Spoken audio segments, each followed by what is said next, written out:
Agora nós vamos falar de uma coisa. Essa aí, daqui para frente é só alegria, né? Começando com esses 3 nomes aí, guardem esses nomes, porque agora Deus começa a fazer o trabalho da reforma. Esses 3 aí são a estrela da manhã da reforma. Assim, eles são conhecidos assim, né? Por que estrela da manhã? Porque a estrela da manhã é aquela que aparece no céu, na verdade o planeta Vênus, né? Aparece no céu antes do Sol nascer, né? Então, está chegando o Sol, certo? Quando esses homens aí aparecem. Inclusive, na cidade de Worms, depois nós vamos falar bastante de Worms, na Alemanha, há uma grande estátua de Martinho Lutero, um monumento. Em volta da estátua dele, tem 4 estátuas menores. Depois eu vou mostrar para vocês. Então tem a estátua dele em cima e 4 estátuas menores. Essas 4 estátuas são de Pedro Valdo, já falamos, século XII, dos valdenses, né? Daí uma estátua de John Wycliffe, século XIV. Aí uma estátua de Jan Hus, século XIV, XV. E uma estátua de Girolamo Savonarola, ou Jerônimo Savonarola, século XV. De Valdo nós já falamos, vamos falar agora dos outros 3. Esse é o último assunto nosso hoje. Vamos falar primeiro do Wycliffe. Wycliffe é inglês, nasceu, viveu e morreu no século XIV. Ele era um professor de uma universidade, ele era professor da universidade. Bom, antes de entrar no Wycliffe, propriamente dito, vamos nos localizar quanto ao século XIV. Vamos ver o contexto em que o Wycliffe aparece. O contexto é o do cativeiro babilônico da igreja, o grande cisma do Ocidente, caos total na igreja, certo? O que mais tem no século XIV de terrível? A peste negra, que matou metade da população da Europa, certo? É o século da peste negra, é um século de desânimo, de desespero, de falta de perspectiva nas pessoas, as pessoas só vivem para enterrar os outros, né? O sistema sacramental que está vigente não conforta ninguém, certo? Não dá paz para ninguém, não dá esperança para ninguém. É um sistema de salvação por obras, as pessoas veem que elas não conseguem cumpri-las, a igreja está num estado moral péssimo, certo? Tudo errado. E nesse contexto se levanta esse professor de Oxford. Oxford nessa época era a principal universidade que havia na Europa e o John Wycliffe era simplesmente o principal professor da principal universidade. Esse cara não é fraco, tá? Ele era conhecido como a joia de Oxford, John Wycliffe. O importante para nós é que esse homem estava saindo com ideias novas e gerando turbulência dentro da igreja, gerando controvérsias. Ele dizia que toda autoridade, é o primeiro ponto aí, ele dizia que toda autoridade procede de Deus e que a autoridade do rei é meramente delegada por Deus e que se o rei não cumpre direito as funções para as quais ele foi chamado, ele não tem autoridade, ele não tem o direito de estar ali. O mesmo vale para o Papa. O Papa não é o cabeça da igreja. O cabeça da igreja é Cristo. Para nós isso é muito normal, muito fácil de dizer. Diga lá naquela época para você ver o que acontece. Que o Papa não é o cabeça da igreja. Só que nesse momento, vários homens se levantaram dizendo que o Papa não é o cabeça da igreja, porque a igreja não tem um monte de cabeças. Certo? O monstro que o grande cisma estava produzindo, nada tem a ver com a igreja de Jesus Cristo. O Papa nunca foi o cabeça da igreja. Isso o Wycliffe estava dizendo ali, e não é pouca coisa dizer isso nessa época. Ele dizia que o Papa foi chamado para ser o líder espiritual da igreja. Mas isso só se ele for um líder espiritual. Senão, ele não tem autoridade nenhuma. Se ele não for um embaixador de Cristo, ele é um anticristo. Essa expressão anticristo, usada para o Papa, muito usada depois por Lutero e Calvino, na verdade, o primeiro que usou foi o John Wycliffe, né? Esse sujeito, esse Papa aí, tipo um Rodrigo Borgia, é um anticristo. Esse cara não tem nada a ver com Cristo. E o Wycliffe usou essa expressão, então. Ele também percebeu ao longo do tempo, conforme ele ia estudando mais e se concentrando mais e tendo essas ideias novas, para nós não são novas, mas não são por causa de homens como ele, se não seriam, ele começou a ver que a autoridade não estava nem na igreja, nem na tradição. A autoridade estava nas escrituras. E ele percebeu que só as escrituras são a autoridade para a vida de cada cristão. E que, se é assim, cada cristão tem que ter acesso à palavra. Porque ele precisa dela. Porque ali está a autoridade para ele viver a vida dele. Isso fez com que o Wycliffe começasse a se esforçar para traduzir a palavra e colocá-la na mão das pessoas. Ele tinha percebido que a Vulgata Latina, quem é que escreveu a Vulgata Latina? Jerônimo. A Vulgata Latina tinha aprisionado a palavra de Deus. A palavra de Deus estava presa dentro da Vulgata. E aí ele chamou a atenção para aquilo que nós chamamos também atenção quando nós falamos do Jerônimo, que a intenção do Jerônimo nunca foi fazer isso, a intenção do Jerônimo foi colocar a palavra na mão do povo. Por isso que ele fez a tradução para o latim. Só que agora o latim não servia mais, tinha que fazer uma nova tradução. E o Wycliffe fez. Ele traduziu a Bíblia, ele traduziu a Vulgata Latina. Ele traduziu a Vulgata. As traduções do original vêm mais tarde, com os humanistas. Tá? Os humanistas vão ser importantíssimos para a igreja, porque eles vão trazer a ideia de que nós temos que voltar para as fontes. Aqui ainda não. Aqui o Wycliffe vai traduzir a Vulgata Latina para a língua do povo, para o inglês. Um outro ponto polêmico. Ele disse não ao sistema sacramental. Ele disse que é um sistema falso de salvação. Negou completamente o sistema sacramental do romanismo e também negou a doutrina da transubstanciação. Né? Que o pão vira o corpo de Cristo e que o vinho vira o sangue de Cristo. Certo? Negou, disse que isso aí é falso, que é uma doutrina falsa. E é claro que vocês já começaram a perceber que esse homem vai arrumar confusão para o lado dele. Né? Não tenha dúvida. Na verdade, a doutrina dele nessa parte dos sacramentos era muito semelhante à de Calvino. Outro aspecto, valorização da pregação. Ele passou a valorizar muito a pregação. A pregação tinha praticamente sumido. A pregação tinha praticamente desaparecido da igreja. Praticamente não existia mais, a não ser por meio dos valdenses.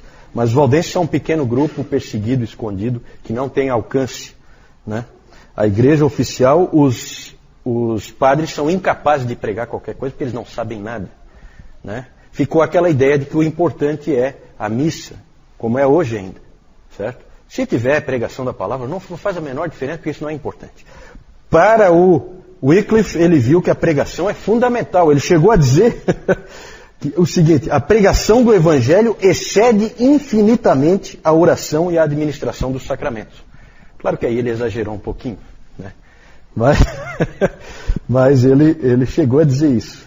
Houve um exagero, mas impressiona o resgate que ele está fazendo da pregação. É claro que isso aí depois vai ser fundamental para a reforma. Os puritanos vão beber aí direto, né? E a igreja hoje, ainda as igrejas que são fiéis à sua tradição, ainda mantém essa valorização da pregação.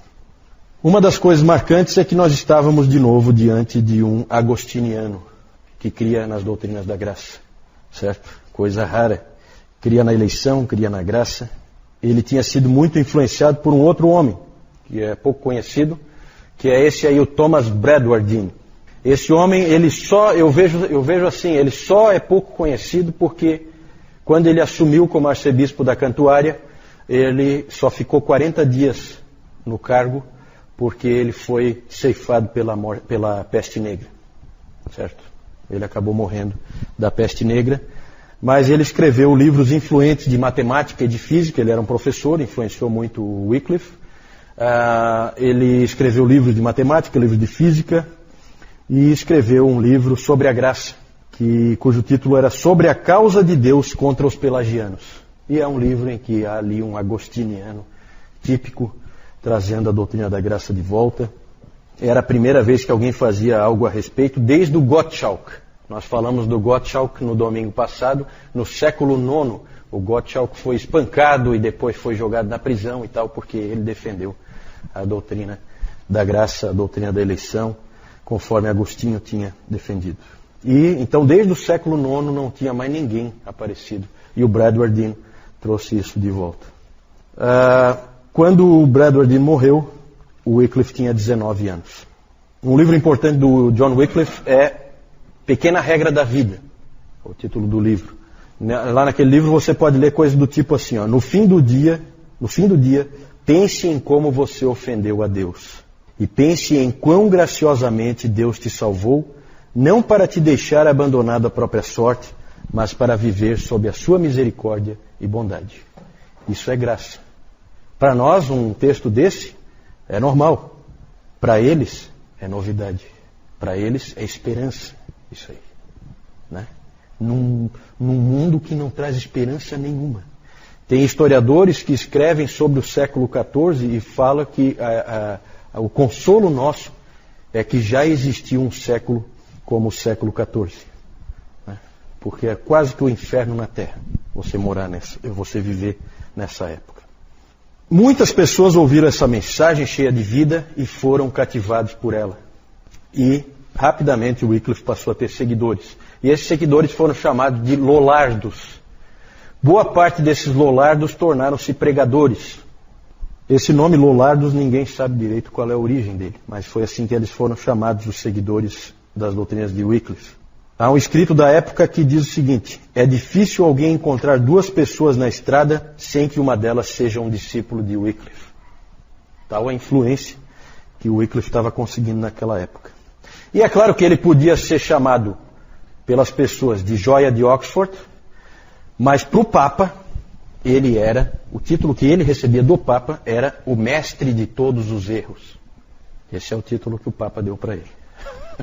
Ele era um queridinho do Papa. O Papa escreveu diversas bulas papais contra Wycliffe e até contra o reitor de Oxford, porque ele dizia: como é que você permite um sujeito desse ficar aí na sua universidade? E o reitor dava um jeitinho, né? Porque ele era o grande professor da faculdade ali. Mas no fim não teve jeito, ele acabou muito pressionado e o próprio Wycliffe sentiu a pressão e se refugiou na sua paróquia no interior lá da Inglaterra. Lá ele escreveu, fez a tradução dele. Então é aquela coisa, você manda o cara embora, não adianta, um sujeito desse você não tem como segurar. Ele é um homem a serviço de Deus. Ele vai fazer alguma coisa em prol da igreja do Senhor verdadeira, do remanescente. Ele vai fazer alguma coisa em prol do remanescente.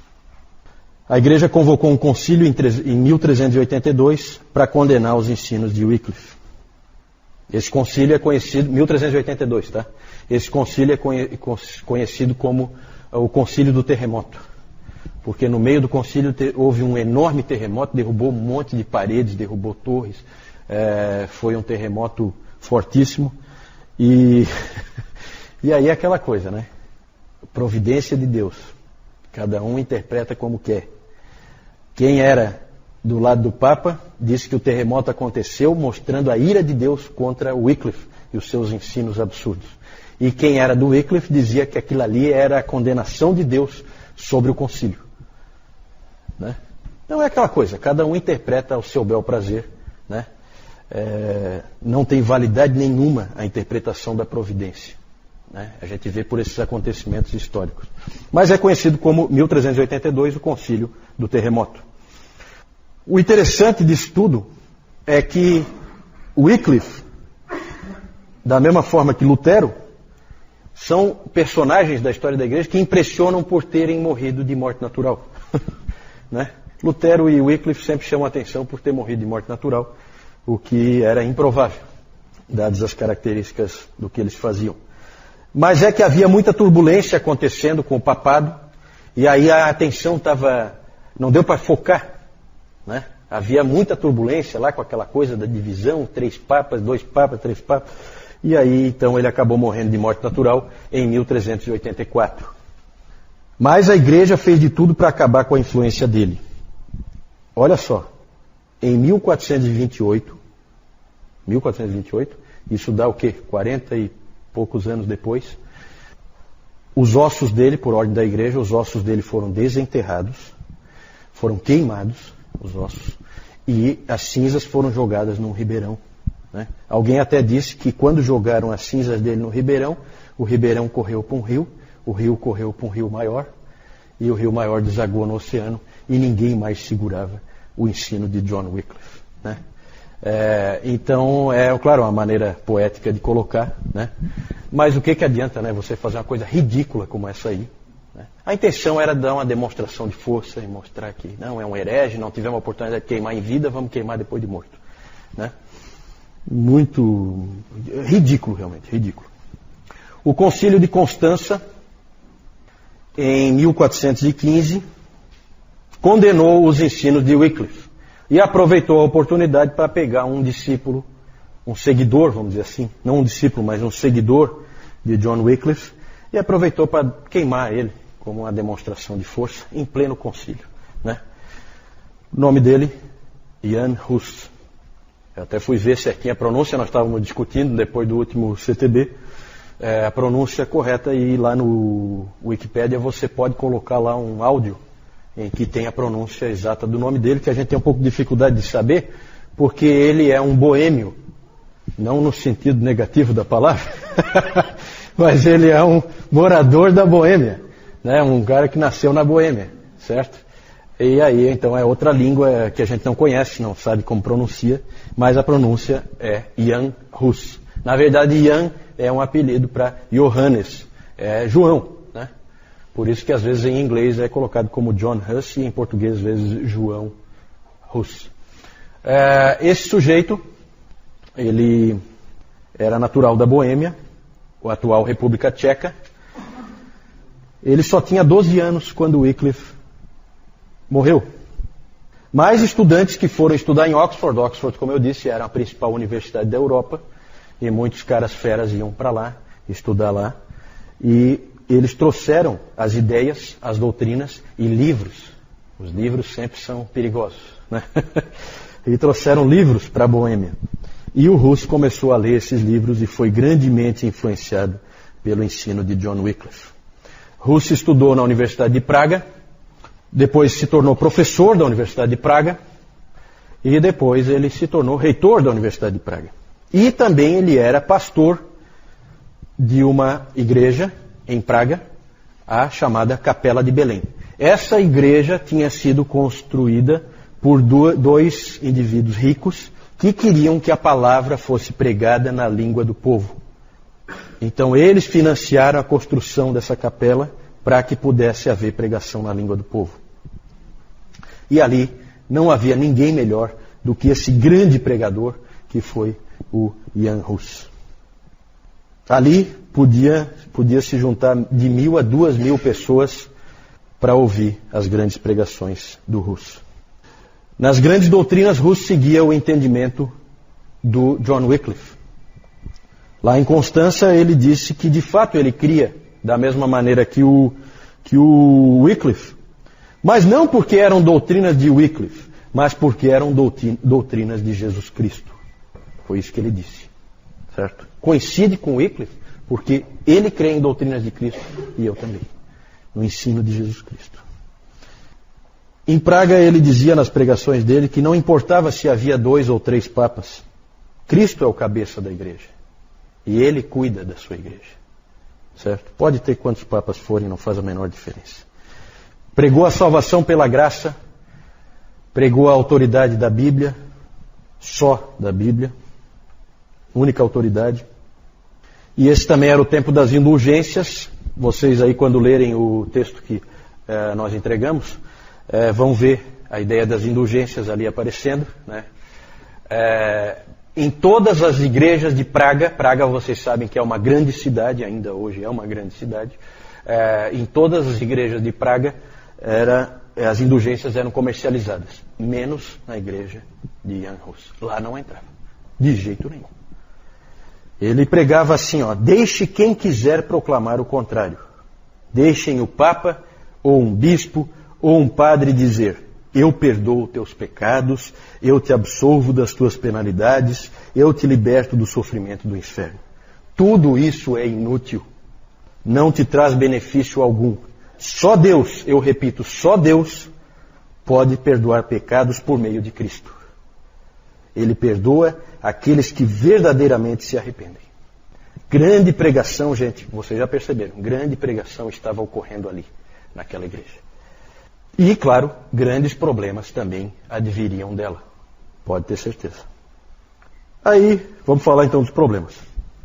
Hus foi excomungado, normal, E Praga, a cidade de Praga, foi colocada sob o interdito. O Rus, para diminuir o sofrimento e a pressão sobre as pessoas, ele então resolveu sair de Praga para evitar essa pressão do interdito. Então ele saiu da cidade, mas continua pregando no meio rural. Né? Ninguém segura um sujeito desse. Né? Ele então foi convocado para se apresentar diante do grande concílio de Constança. O concílio que nós já falamos. O concílio que inclusive resolveu o problema dos 3 papas. Foi o concílio que obrigou eles todos a renunciarem. Portanto, dá para perceber que é um concílio importante e de grande autoridade. E ele foi convocado a comparecer lá. O Rus queria ir, mas os seus amigos e seguidores não queriam deixar ele ir de jeito nenhum, porque sabiam o que ia acontecer. Mas o Rus, ele achava que se ele pudesse pregar para aqueles irmãos que estavam lá, e eles ouvissem o verdadeiro evangelho, então eles poderiam entender, e a igreja poderia vir para o caminho certo. Né?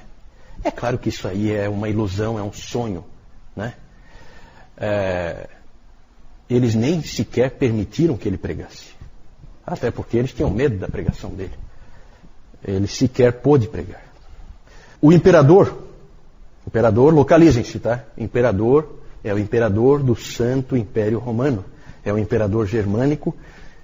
Ele era amigo do Jan Hus e ele garantiu para o Hus um salvo-conduto. Um salvo-conduto era uma garantia da parte do imperador de que não aconteceria nada com ele. Ele poderia ir e voltar, o imperador garantia. Garantia inclusive pela força. E o imperador tinha força. Então o Hus acabou, mesmo sabendo que seria perigoso, ele acabou indo. Lá no concílio, evidentemente, ele foi condenado de cara. Não deixaram ele pregar, ele não pôde falar. Simplesmente acusaram ele com todo tipo de acusação. E, por fim, o Sigismundo, o imperador, nome bonito, Sigismundo, sob pressão do concílio, ele revogou a promessa de salvo-conduto. Porque os integrantes do concílio disseram para ele o seguinte: não, ninguém é obrigado a guardar a palavra para um herege. Então, olha a situação que o Hus ficou. Traído, né? Condenado. A situação dele ficou realmente difícil. Ele então foi preso, condenado, lá mesmo em Constança, e foi então condenado a ser queimado na estaca. Ele morreu então queimado lá em Constança, cantando em latim: Cristo, Filho do Deus vivo, tem misericórdia de mim. Lutero disse o seguinte sobre Hus: observe como Hus agarrou-se firmemente em seus escritos e palavras às doutrinas de Cristo. Com que coragem ele lutou contra as agonias da morte. Com que paciência e humildade ele sofreu toda a indignidade. E com que grandeza de alma ele confrontou uma morte cruel em defesa da verdade, enquanto fazia todas essas coisas sozinho diante de uma assembleia importante, uma assembleia imponente dos grandes da terra, como um cordeiro que fica no meio de leões e lobos. Se um homem assim pode ser considerado um herege, nenhuma pessoa debaixo do sol pode ser vista como um verdadeiro cristão. O Lutero sempre manifestou a sua dívida para com Jan Hus. Em 1529, Lutero escreveu: eu estive até aqui ensinando e sustentando todas as opiniões de Hus, sem que eu soubesse. Nós somos, todos nós, hussitas sem saber. Eu não sei nem o que pensar a respeito de tão grande maravilha que Deus estava fazendo. Então, o Hus então foi morto, mas os hussitas não. Mais tarde eles constituiriam o que nós conhecemos hoje como os morávios, os irmãos morávios. Né? Grandes cristãos, os irmãos morávios. Por último, vamos falar de um indivíduo, para encerrar, esse eu vou falar um pouco menos, Savonarola. A história dele é uma história que terminou mal e também não foi muito bem no caminho, mas foi um grande pregador italiano, nasceu em Ferrara, foi um indivíduo, vejam que ele é bem posterior, tá? O Hus morre em 1415 e ele nasce em 1452, certo? Em pleno Renascimento, ele viveu. nasceu em Ferrara, teve um avô que era uma pessoa muito influente, um grande médico em Ferrara, era o avô dele. Esse avô teve uma grande influência sobre o neto. O avô dele tinha um caderno onde ele escrevia pensamentos que ele tinha, esse médico, avô dele. E esse caderno ele entregou para o neto, deu de presente para o neto. E lá você pode ler uma coisa assim, ó: nem o Papa, nem os vigários têm o direito de ensinar qualquer coisa contrária às coisas instituídas por Deus. Tudo o que precisamos saber pode ser encontrado na palavra de Deus. Então vocês já veem aí a influência desse avô sobre o neto dele, né? E como a coisa está, como realmente a estrela da manhã já está brilhando no horizonte, começa a aparecer em todo lugar. Isso aqui é na Itália. Em todo lugar começa a aparecer a ideia de que as Escrituras são a palavra de Deus. E que essa igreja aí é realmente uma piada. E que nós temos que fazer aflorar o remanescente, como a verdadeira igreja, né? Isso tá em todos os lugares, começa a aparecer. Esse Savonarola, ele teve uma desilusão amorosa. E como era muito comum nesse tempo, quando os jovens tinham desilusões amorosas, eles acabavam se tornando monges, né? Então ele acabou se tornando um monge aos 23 anos. Um dos livros famosos do Savonarola é Sobre a Simplicidade Cristã. Hoje de manhã ainda o Nilton estava falando sobre a simplicidade cristã.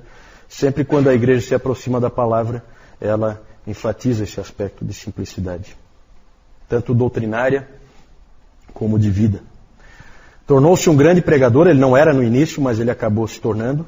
Alguém uma vez, quando ele pregava, ele tinha um sotaque muito estranho para quem vivia em Florença, que foi em Florença que ele se tornou pregador, e mandaram ele ir ouvir uma outra pregação de um outro cara famoso lá, um cara bom de retórica, e ele falou assim: não, eu não vou ouvir. Lá ele prega filosofia, ele prega Cícero, ele prega Platão. Não, eu vou pregar a palavra de Deus. E depois ele acabou se tornando, sim, um grande pregador. O próprio Michelangelo, que ia escutar ele de vez em quando, o Michelangelo uma vez disse o seguinte: oh, aquela voz, não há como esquecê-la. O interessante, gente, é que o Michelangelo, quando ele terminou a pintura da Capela Sistina, e ele terminou então com o julgamento final lá, aquele quadro famoso lá, aquela parte, né, famosa da Capela Sistina, o único livro que ele tinha, enquanto ele trabalhava lá, era um trabalho dia e noite ali, era os sermões de Savonarola. Alguém já disse que aquela pintura é um sermão de Savonarola em cores. Né? Interessante esses indivíduos se cruzando, né? A cidade de Florença acabou se tornando uma cidade cristã, porque o Savonarola, aí eu não vou entrar em detalhes, tá? Não temos tempo para isso, mas houve uma briga forte dos Médici, Lorenzo Médici e os outros Médici, com o Savonarola pelo controle da cidade. E o Savonarola acabou se tornando o líder da cidade de Florença. Então, em 1494, a cidade de Florença se tornou praticamente uma teocracia, com o Savonarola à frente. Isso foi um grande erro, tá? Nem Lutero depois, nem Calvino, eles incorreram nesse erro. Muita gente acha que Calvino era um líder político. Nunca foi. Esse é um grande equívoco e é uma maneira que as pessoas usam de tentar denegrir a imagem dele. Ele nunca foi um líder político. Ele era, sim, muitas vezes consultado por líderes políticos, mas ele nunca assumiu posição política nenhuma. Muito menos Lutero, que nunca se importou com isso. Certo? O Zwinglio era um pouco mais... Depois nós vamos falar desses homens todos, né? No próximo domingo a gente vai falar deles. Um episódio marcante desse período, do Savonarola à frente da cidade de Florença, é o famoso episódio da Fogueira das Vaidades. Quando então em Florença foi feita uma grande fogueira e as pessoas traziam coisas que eram consideradas pecado, de alguma forma, ou que eram, não assim pecado propriamente, mas era vaidade, era uma coisa inútil. Então nisso foi queimado um monte de coisa numa grande fogueira no centro da cidade de Florença. Foram queimados baralhos, dados, né, Tito? Né? Foram queimados, né, Caio? Foram queimados essas coisas. Quem gosta de arte odeia o Savonarola, né? Porque foram queimadas obras de Botticelli ali naquela fogueira, né? Detalhe é que foram queimadas pelo Botticelli. Ele levou e jogou a obra lá, né? Então aí, pelo menos aí, né? O Botticelli sabia o que estava fazendo, né? Mas com certeza os amantes da arte não gostam do Savonarola nem um pouco. Várias coisas aconteceram, ele na verdade fez inúmeros inimigos, esse sujeito aí tinha acho que o mundo inteiro como inimigo dele, né? O Papa odiava ele, os aristocratas todos odiavam ele, os Médici odiavam ele, e finalmente por uma série de motivos, de erros estratégicos que ele cometeu também, ele acabou perdendo a confiança do povo e acabou ficando sem apoio nenhum, acabou preso, enforcado e queimado com alguns outros monges dominicanos no dia 23 de maio de 1498. Certo? Maquiavel, que também era um florentino, essa cidade de Florença já deu para perceber que ali está cheio de gente importante na história da humanidade, né? O norte da Itália é extremamente influente na história da humanidade, na história da civilização, sempre foi. O sul não, porque ali o Papa dominava e tal, né? Mas aquele norte da Itália ali, próximo aos Alpes suíços, ali a Alemanha, aquilo ali sempre foi importante. E para o Renascimento, então, nem se fala, né? Ali vai aparecer Leonardo da Vinci, esses pintores todos, Michelangelo, né? E o Maquiavel, que também era um florentino, tinha 29 anos quando Savonarola foi queimado. Vocês sabem que mais tarde ele escreveu a famosa obra O Príncipe, de Maquiavel. E lá ele escreveu num trecho, ele disse assim: profetas desarmados estão fadados a fracassar, né? O que se crê é que ele lembrava do Savonarola, né? Ele não tinha quem o defendesse, diferente do Lutero, né? E aí o que acaba acontecendo com esses caras é que eles são queimados. E fim de papo. Quando ele foi queimado, um menino de 15 anos já andava pela Saxônia. O nome dele? Lutero. Exatamente, Martinho Lutero. Então aqui nós estamos à beira da Reforma Protestante. Sobre Savonarola, Lutero disse: enquanto o anticristo condenou Savonarola, Deus o canonizou em nossos corações. Essa é a palavra de Lutero sobre o Savonarola. Só vamos encerrar então mostrando aqui algumas figuras. Quero mostrar para vocês o monumento da Reforma em Worms. Vocês chegaram a ver isso aí? Não, né? Então ali vocês conseguem ver, bem por fora tem alguns protetores do Estado, tá? É gente que protegeu a Reforma militarmente, né? Claro que ali vai ter o Frederico da Saxônia e tal. Mas lá no meio, onde aparece o Lutero, aqui está o Lutero, vocês veem que tem 4 estátuas. Ali tem uma pessoa, para vocês terem uma ideia do tamanho. 4 estátuas em volta, uma em cada ponta. Quem são? Pedro Valdo, John Wycliffe, Jan Hus e Girolamo Savonarola. Exatamente. Sempre aquela ideia de que não é uma coisa isolada a Reforma. Não foi Lutero que fez sozinho, né? Aí o Wycliffe, vocês veem ali uma figura dele, ele aqui ó, estudando, né, fazendo a tradução da Bíblia. Aqui ele com os Lollardos, os pregadores Lollardos. Na verdade não tem nós não sabemos se ele enviou pregadores, esse quadro aqui é um pouco fantasioso. E aqui o episódio, não dá para ver muito bem, né, mas é o episódio do desenterramento, né, não sei como é que se diz, como é que se fala? Desenterrar, exumação, né? Desenterraram os ossos dele, jogaram na fogueira e depois jogaram no ribeirão, certo? Então, realmente é uma coisa ridícula. Aqui os Lollardos sendo queimados, não cheguei a falar, mas muitos Lollardos foram queimados, certo? Pela igreja. O Jan Hus, aqui toda a preparação para o Hus ser queimado em Constança, certo? Aí o Savonarola, existe uma estátua dele, né? Pregando. Ele viveu exatamente naquele período do Rodrigo Borgia. Então aquelas barbaridades que estavam acontecendo lá, ele denunciava de púlpito aqueles absurdos que o Papa Alexandre VI estava fazendo, né? Aqui o púlpito dele, as pessoas então que vinham ouvi-lo, né? Ali a praça central de Florença, onde ele foi morto.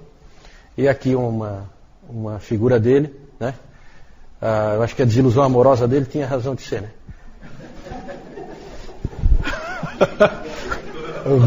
O homem era feio que só vendo, né? Mas Isso aí não quer dizer grande personalidade, né? Grande homem de Deus. Gente, vamos ficar por aqui então. Nós então hoje chegamos num ponto muito legal. Domingo que vem, não percam, domingo que vem nós vamos falar da Reforma Protestante. Nós agora chegamos aqui na borda da Reforma, né? Nós praticamente terminamos já o segundo período, nós vamos entrar, o terceiro período, nós vamos entrar no quarto período, certo? Nós vamos entrar no quarto período, nós vamos ver a Reforma. E com certeza, com o que vocês já viram, dá para perceber que dá para dar graças a Deus.